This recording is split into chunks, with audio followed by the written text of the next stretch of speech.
Keynotes are supposed to be high energy events, not boring speeches.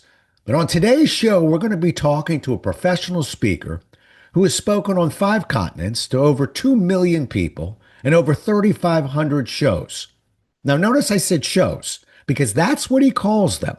They're far from boring speeches. And when he does his thing, he fills people's souls. Ready? Let's go. Yes.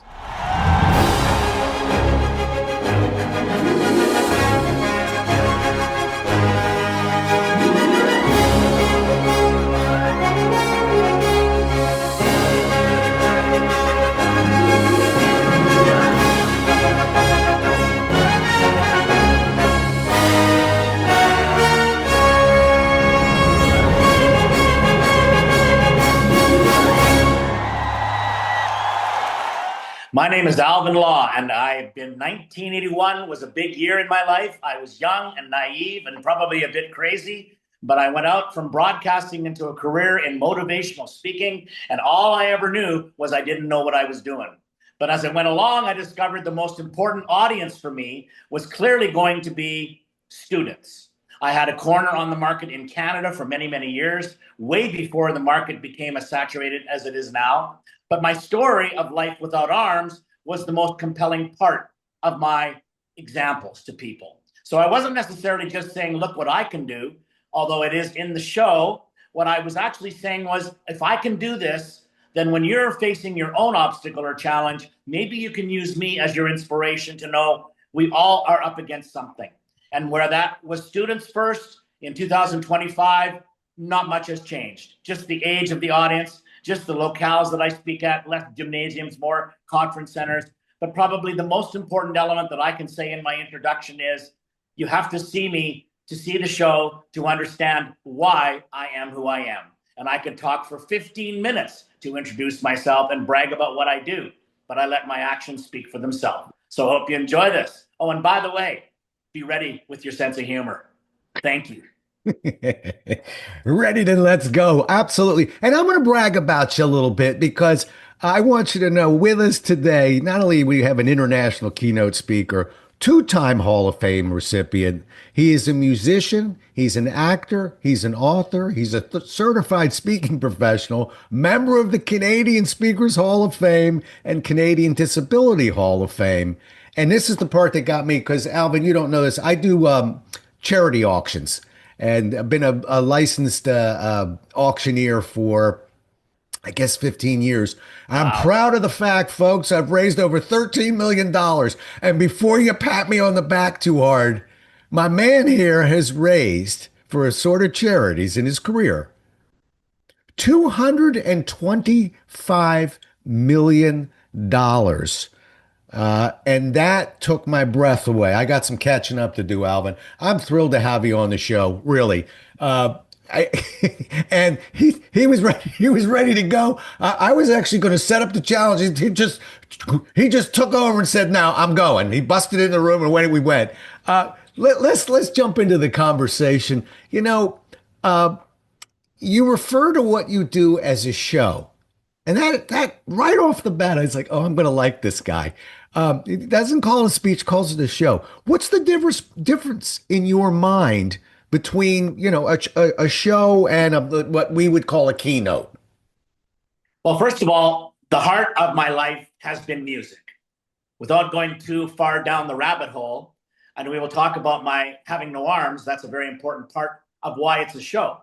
Because without me thinking I couldn't do it, not to get in the cliche zone here, but what changed my life was when I started playing in band in rural Saskatchewan, Canada in the 1970s. I mean, if you can just imagine, you want to get ready for the most perfect story ever. A band director in small town Canada calls my mom at home while I'm at school in 5th grade to say, I got 96% on a music aptitude test. He was insistent I be in school band. And then mom went, I'm guessing you haven't met him because how was I supposed to play in school band? So, of course, when he found out I had no arms, he kind of pulled back on the offer. But the good news is, and this is why it's such a great story, he phoned back. But what he did defies all logic. He mounted a trombone on the side of a wooden chair with metal rods and clamps that held the trombone while I played the slide with my foot. That changed my entire life. Now, let's be very clear. I don't want to make this a long version of the story because it's a really long story. I was a typical adolescent. Let's remember, just because I had no arms didn't mean that I had a unique problem. I was just like any teenager, trying to find my identity, trying to be cool, especially in the 70s. And I had, 70s hair. Remember 70s hair, Rob? I don't know if you had Yeah. 70s By the hair. way, Alvin and I both have the same haircut right now, That's but yes, exactly. I remember 70s hair. Mine Yeah. was like a wide and crazy looking, but yeah, I remember it. Yeah. Mine was that big old heavy metal hair. And I Right. wasn't a heavy metal musician. I just liked it. I thought I liked it. But if you think about it, look at my body. I got no shoulders and this big head of hair. Rob, I look like a Pez dispenser. So you can imagine that for me, music was my self-esteem. So Right. then I got into trombone into jazz into going, luckily for me, to a very elite jazz camp in Canada during the summer, 3 years in a row. And there I met, as we like to say, my people. I like to say musicians don't care what you look like. What they want to know is, can you play? And I loved being able to say, yes, I can. But Yeah. what the trombone did was lead me into a community where I wanted to try everything. And the only instrument that made sense besides trombone, which didn't really make sense, were the drums. So I actually started playing the drums with sticks between my toes. And that never became my instrument of choice in band, but it became this thing I did that got me my brand. So as early as 1976, I was doing telethons and fundraisers. That's why that number is so audacious. It's true. In fact, it's probably up over $250 million now because it just constantly grows. I do events that raise a lot of money, whether I'm a speaker or a host of a broadcast show, telethons for Variety Club, all kinds of different things I've done. The point is, it would be different for me just to talk. But when I can show playing the drum, in this case, I don't take my whole kit, for the audience, then I'm doing a show. This is how I play. And this is why I can play. And this is the idea behind my message to you today. I'm also not a stand-up comedian, but I use humor to make my audience feel comfortable with my difference. And that has always been very important to me. I thought it would get old, but in fact, it never gets old. In fact, I was trying to be very intellectual a few years ago, working in Europe, had a very big client, talked to him about how smart I thought I was. And when I got to the end of a long 10-minute, aren't I smart thing, he was a very quick moment of silence. He said, in an English accent, I'm not going to do it, that all sounds very interesting, but you're still going to play the drums with your feet, right? So it's a show. Right. I think of a speech as being fine. If that's what you do, that's what you do.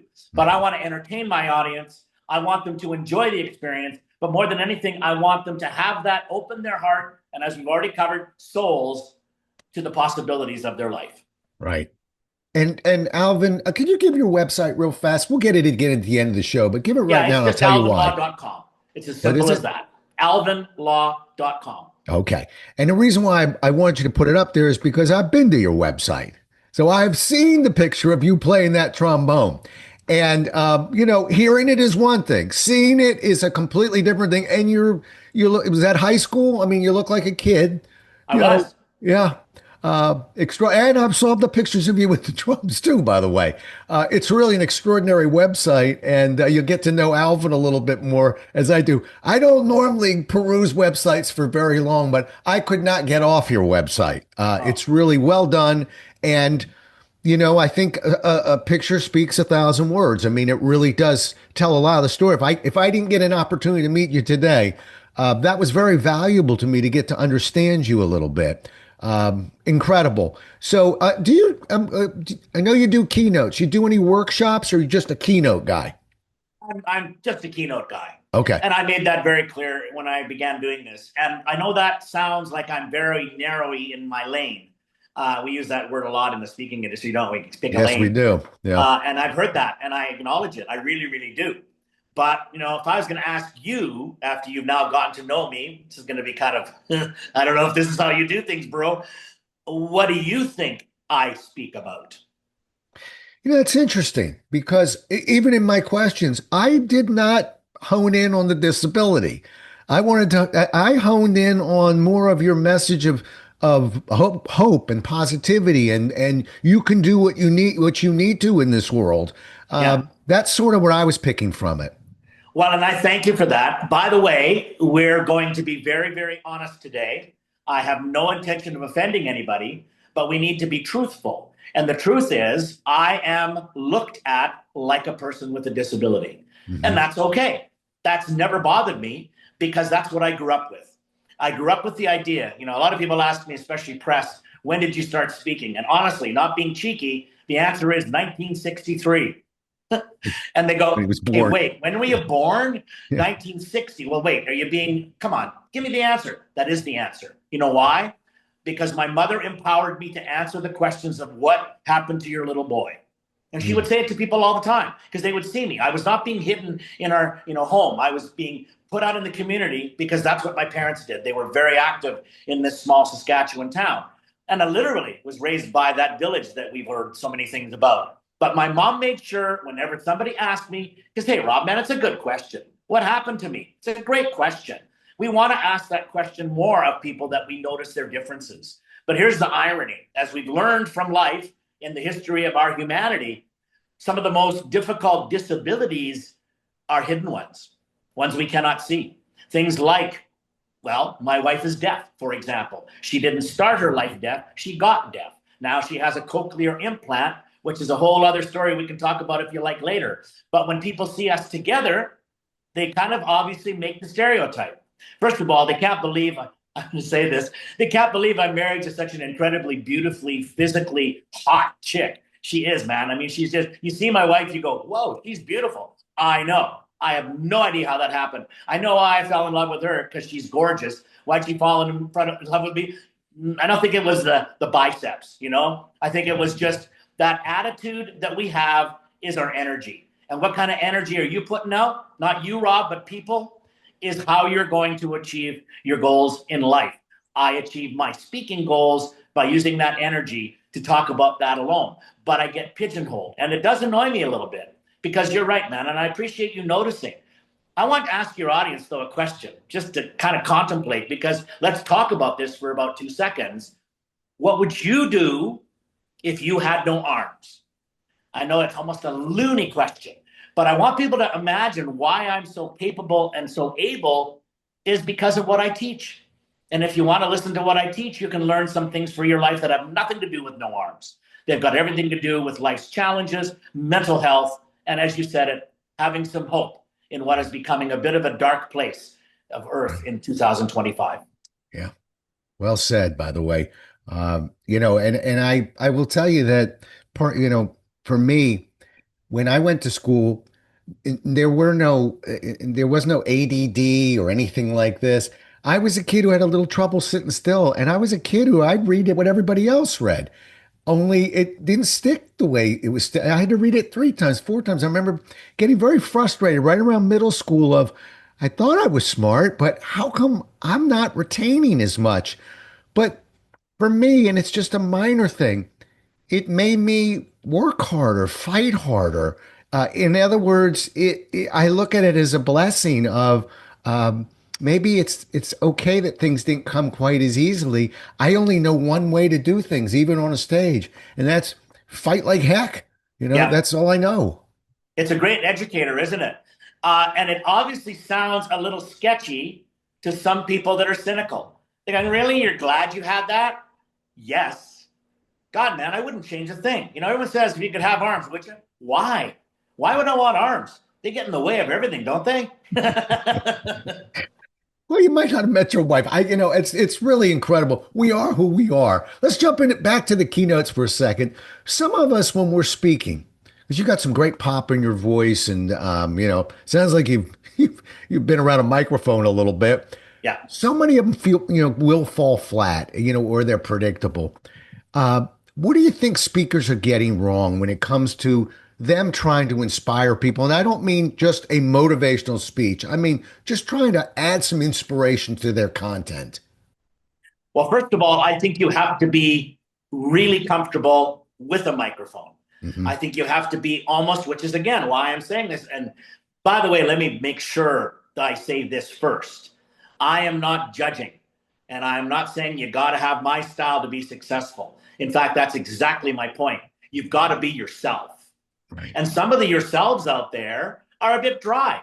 My favorite example are college or university professors. Some of them can be the worst presenters in the world, and they happen to be the smartest people on the planet. So how do you get high intellect onto a level that regular folks like you and I can understand? Relatability to me is one of the most important things in keynote speaking, but even more important possibly in workshops or training, because you got to get on that person's side. And they want to know that you're human, and they want to know that you get it. And they want to know that you're not being some arrogant, smug, you know what, standing on stage saying, ha, I know way more than you do. No, I don't know way more than anybody in the audience. What I do know more about than anything is me. So I want to make sure that is what I give as my template. That's what I give as my foundation. But for advice for speakers, well, hey, this is not going to be a big shock. Hire coaches. Right. I've had 4 speaker coaches in my life, including, I got a name drop now, the great Lou Heckler out of Florida with NSA, one of the best coaches I ever had in my entire life. I was already in the Hall of Fame by the time I hired him. Why would I do that if I'm already in the Hall of Fame? Because the Hall of Fame wasn't an end point. It was just a thank you for recognition point. We constantly need to be training ourselves like we do if we're training people. We need to apply that same skill to our own lives as speakers. Yeah, you're right. And the old cliche, but Tiger Woods as a coach. I mean, we all have coaches. I want to go back to something you said. I think you might find this almost ironic, but when I came out of Xerox and started speaking, I was really knocking him dead, Alvin. You'd have been proud of me. I had a lot of energy. I mean, look, this was an early career. I was fighting for my life. And I got better and better at it. And then all of a sudden, my scores started just sort of steadily declining, slowly. I couldn't figure it out. I knew every answer to every question. I knew everything that was going to happen. You couldn't fool me. And I flew another Xerox trainer out and a coach. And I said, I can't imagine what I'm doing wrong. I am practically perfect up there. And my mistake, he's smiling. He knows my mistake. My mistake was I lost touch with the audience. I was no longer relatable. We have to be humble up there. We're not supposed to get it perfect. And the audience will love us even more when we're not perfect. We're just trying as hard as we can that day, Yeah, I had to learn that. You ever see them cross their arms in front of themselves, waiting for you to start and go, okay, impress me. Right. Guy on stage or gal on stage. That posture? Yeah. I love that posture because that's what I want to impress upon that person. But here's the other thing too, okay? If you want to think of a way to put this into your mindset, I love this. It's a very simple idea. Would you want to go out for a beer or a coffee or just a gathering of social context with that person on stage? Right. I mean, I know, not because they're famous maybe or not because they're well known, but would you want to hang out with that person? Right. That to me is what I've benefited from. But here's, Rob, where I think we need to be very, very, very honest. Who are we as human beings? We bring with us our life stories. So, in fact, didn't we, when I first started talking to you, I thought, I love your accent, brother, because I love, and that's just what I first noticed. So my first brain is, I bet New York, I bet New Jersey, somewhere in there, and all the people I've ever gotten to know from that part of the world are easily the most complicated people I've ever met because they're so honest and they're so real and they're so direct and they say what's on their mind, and that accent adds to that. And I love it. I love how real some people can be, and they don't just have to be from Brooklyn, but I love how real I can be. My dad was a real dude. He was a service manager for an international harvester dealership in small town Saskatchewan. And there was 900 people at his funeral in 2001 when he died at 94 years old. 85% of the audience were his customers. And they came to his funeral because they wanted to pay respect for somebody they not only respected, but they loved. They just loved my dad. Now, if you're not a lovable person, I'm not sure how you define that, you got to recognize that. Let's be honest. Some people aren't comfortable in front of a big crowd. Some people loved, like we're doing today, the Zoom meetings. I accept and acknowledge and embrace Zoom meetings.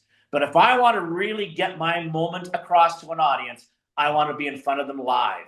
And I think at that point also, that's where you get the personality of somebody. So again, if you're not one of those outgoing, hey, let's go for a beer kind of people, that's okay. But then you may want to reconsider if you're doing the right work, because Right. this is for public. This is for people. This is not for, I don't know, statues. Well, it's not, yeah, not even, look, as a person who trains speakers and you work with speakers, I always tell people, you come to me as a 3 out of 10, I'll make you a 6. You come at a 7, I will go 8.5. You come at a 9, we'll go. But no, we don't take 2s and make them 9s. And yet there's some great case studies, Alvin, of people that have really basically embraced what they had. Okay, I'm not funny, but I'm honest and I'm authentic. And so I think some people think it's all about humor. No, It's not, right? no, no. In fact, that's a really good point to bring up, Rob. And it's not insulting. I'm not trying to insult anybody watching this, okay?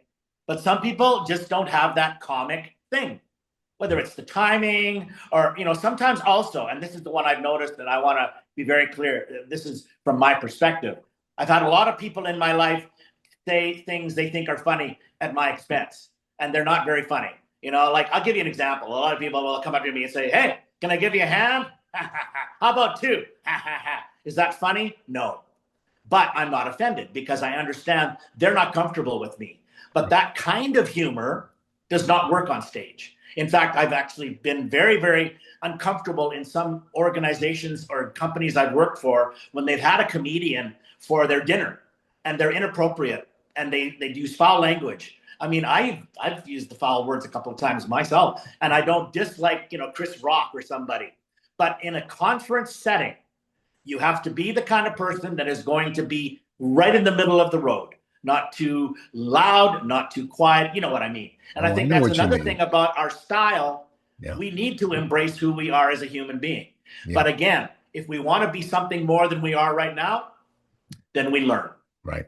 I'm glad you brought up foul language, by the way. My son happens to be a comedian, Oh, and yeah. for about the last 15, 16 years, very successful comedian. We used to get into it because of course, comedians, they'll use all sorts of language. And I said, one of these days you're going to get a corporate gig. And when you do, about 85, 90% of the audience is going to love that foul language of yours. Yeah. But 10% will not. And they'll be writing letters. They will. They're not quiet about it. I refer to it as a Teflon pan. We don't Yes. curse. We don't get into religion. We don't get into politics. We get up there and we knock that audience on its ear. That's our job. But we don't climb into any of that. Anyway, he does get corporate gigs now. And not only has he cleaned his act up in the corporate, he's actually cleaned it up outside too. Because I said, listen to Brian Regan, listen to somebody, one of the best comedians in the country, but no curse words. I know Alvin, if you and I ever have a beer together, I think you'll hear a few words out of me. But boy, on a stage, absolutely not, never.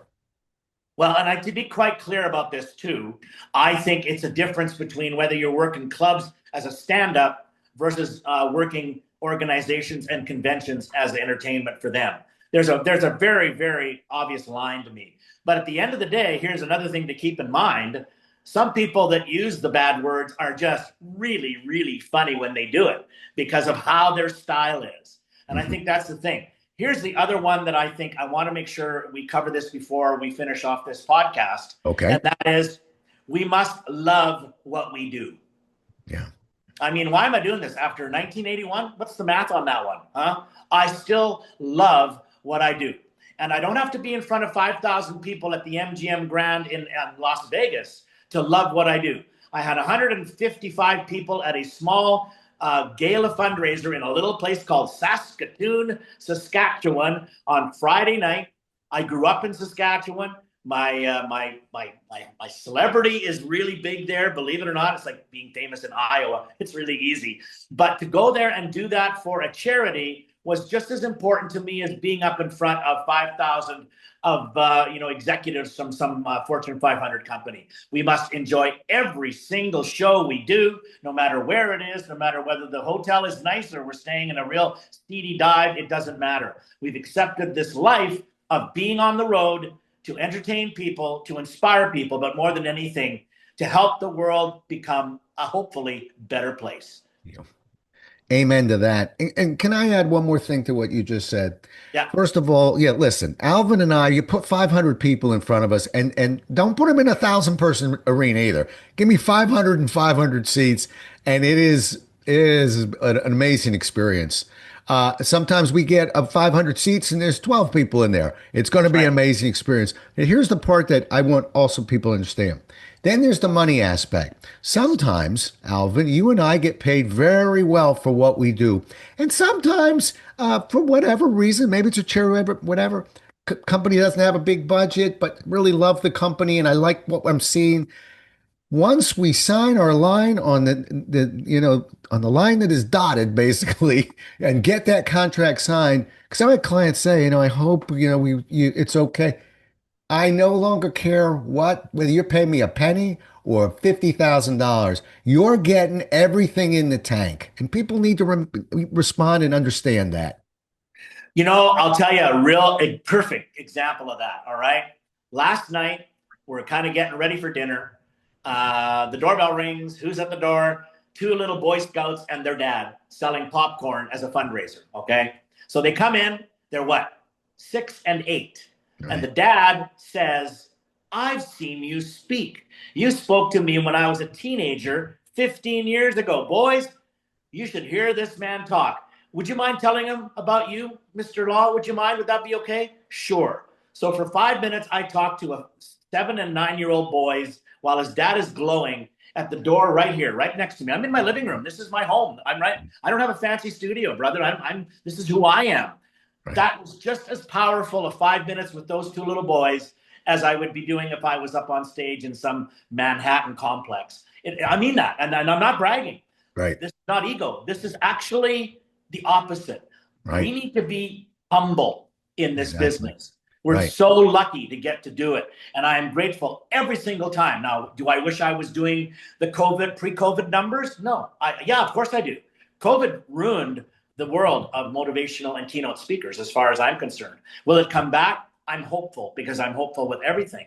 But I also think what it did was it created a bit of this is a terrible word, man. I apologize. It kind of created a cult of the speaking world, because with due respect, just because you've had something that you've done, say you've been an executive, say you've been on the C-suite, good for you, congratulations. It doesn't make you a speaker. Sorry if that's rude, but I want to make sure I'm being honest again about that too. You can be, but just because you did something doesn't mean you are allowed to get up and talk about it. Oh, I completely agree. And by the way, you can try. Yeah, But the funny thing about audiences, and you were mentioning the folding of the arms. Remember, I work with sales audiences. They really yeah, will fold their arms. But the yeah. beauty of an audience is this. I almost want them coming in folding their arms. I know where you are. Quite frankly, I kind of respect you. You could have been somewhere else if you're a salesperson. You could have been out in the field making money, but you're sitting here because somebody told you you needed to be here. Got it. I respect that. Now we can see what we can do with it. And many of those, that's our report card. But the cool thing about speaking is if you're good at it, or you're having a good day, everybody knows it. And if you're not very having a great day, everybody knows it. This is not an accounting job. This is every day is different, and it doesn't matter what we did. I don't know if you heard this interview by Steve Martin, but they were asking him about something. He said, "What's your advice?" He said, "Kill every time you're on stage." And they said, "That's it?" And he said, "Yeah, that's it. It doesn't matter what you've done for 40 years. Kill tomorrow. You've got to get on stage and treat it that way." And that serves me very well to remember that. Here's another one, and I want to use a very, very modern and dated reference. And I'm really not trying to become a critic here of anything. But if your audience wants to watch a remarkable documentary, and I hate doing this, but it's on Netflix, I think, the John Candy "I Like Me" documentary just Yeah. came out. Have you seen it? I read about it. I Oh, actually saw it for about 2 seconds, and I said, "I got to be ready for this." In other words, that's going to be an event for me. yes. That's And my why I'm Wizard bringing it of up Oz is almost. because why I'm Yeah. bringing it up is he was a superstar, Right. but he was so incredibly real. He Right. was almost embarrassed with his fame. But here's the thing that everybody talked about over and over and over again. He was such a nice guy. Right. What's wrong with being a nice person today? Right. A lot of people want to be edgy. That's fine. A lot of people want to be angry. Okay, but I can't be angry, brother. There's nothing for me to be angry about. The only thing I get angry about is people that are angry, Right. right? So I think we want to be kind-hearted individuals is my point. We Yeah. want to bring that real stuff, but I also think we want to be human. That's the most important thing I can mention on a show like today, period. Just be human. Right. I agree. One last question for you. We're coming down the home stretch, and right on this topic, for speakers who want to elevate what they're doing from presenting to inspiring, because you are inspiring, and I want to. I know you probably get a lot of compliments, but I want to pay you a compliment. You're not just inspiring because of who you are physically. To me, you're inspiring with what you're saying, how you are working piece by piece to change this world. For someone who's trying to go from presenting to inspiring, what's one shift or one thing they could do almost immediately that would start moving them in the correct direction there? Well, first of all, I think we've all got a story. Yeah. And I know that's a jaded expression, but I really believe it. We've all got a story. But I think if you're searching for stories to share because you're not really necessarily comfortable in the storyteller's chair, that's okay. I think most people, if you allow them the opportunity to tell their own story, they will open up. Now, I also say this is with a very big caution. The stage is not a psychologist's couch. It's not where you go to heal yourself or heal your problems. And I really mean that because you can make an audience feel very uncomfortable if you reveal too much. But I also believe that relatability comes from being an honest person. Here we go with that word again, but telling a story that may not be necessarily haha, right? May in fact be very, very difficult. May be something that you had to live with. Hey man, you talked about it. You kind of just breezed past it. You talked about when you had, what we today would call attention deficit disorder. We shouldn't breeze by those things. Lots of people do. My mom had an expression. I love my parents, by the way. They were awesome. They were, by the way, foster parents who adopted me when they were in their mid-50s, and I was a homeless baby, but that's a whole other story. The reason I say that is because they had this way about them too, of course. But their humility was something, but they had a story. My God. But they never, ever kind of thought about it like, oh, nobody wants to hear my story. My mom would always say, anybody would do this. No, when you can tell a story that comes from the heart of who you are, that can really, really put you in a comfort zone with your audience. But you got to make sure. And here again, that's why we talk about coaching. Anytime we want to put a story into our talk, if we don't know if it's going to pass the litmus test, then make sure we don't tell it the first time in front of a big audience. Make sure we videotape it, send it to somebody, say, what do you think? But that grounding storytelling idea is something that we can all get our audiences to be more connected to us and therefore more personally inspiring. Yeah. And for another show, but I got to tell you, a topic that we just have to talk about on this show is, to me, sort of the backbone of that storytelling. People think it's the words that we're using. I think when you watch a good speaker, it's the timing that they possess within the story. Most people will micromanage the words. I want them to micromanage the timing, the pauses, the pitch, the pace. That's what tells a story. Well, and I also think if we're going to be going up the ladder of successful speaking, we need to be able to do something that I'm probably most proud of everything I do. And that is I can talk for 5 minutes or I can talk for 3 hours. Not much more. 3 is kind of pushing it a bit. But, once we got into this thing about short talks, I did a TEDx talk this past March. It was exactly 14 minutes. Now, my normal time is an hour. What do? How do I get that hour into 14 minutes? Well, I don't talk at 90 miles an hour faster. You learn which stories can be shortened, but also here's a gem, brother. Your audience is going to love this. My wife came up with this one. It's not original, but when she said it to me, it sure made sense. Alvin, don't worry about what you don't tell them. They won't know. Yeah, it's true. It's true. And we'll obsess on it. Yeah. I totally obsess on it. Your wife's a wise woman. That's very well said. Listen, I got to tell you that that's going to be the frustrating thing as I'm learning this show is I could spend 3 hours with Alvin and we would just be scratching the surface. It's the beauty of when two professional speakers get an opportunity to talk because I don't get a chance to talk to a lot of professional speakers. We're in the green room together, but I'm thinking about the job I got to do. And we're usually hustling to the airport afterwards. There isn't a whole lot of let's just sit and talk. I'll catch another flight. That's not the way it works. But I just really love talking to you. Love your message, and just appreciate everything about you. How do people get a hold of you again? Just look up alvinlaw.com. And alvinlaw.com also has references to all of my social media. And when you go to alvinlaw.com, the one thing we always ask people to do, remember, my wife is deaf. Don't forget. Now, can she talk on her own phone? Yes. It's an amazing technology connected by Bluetooth to the computer in her head. I think I just said that. But the reality is we prefer people to contact us by going to our website and then sending an email. And that way we can communicate. And by the way, more than anything, look up my videos. That's the one thing that's so fun on YouTube, especially. There's a lot of stuff showing me playing the drums, showing me telling stories, but more than anything, you can hear more on another occasion outside Perfect. of the presentation whispering show with you, brother. This has been awesome. Yeah, some whispering, huh? Alvin Law and Rob Jolles don't do a ton of whispering, trust me. Listen, thanks so much for being on the show, Alvin. It's been a pleasure meeting you, really, and congratulations on your success. And thank you for doing this, brother. We all need more good than bad in our world right now, and you're doing some good stuff. Appreciate Thank you. it, man. Appreciate it. See Well, ya. we'll do it again as well as we can next time, everybody. Until then, stay safe.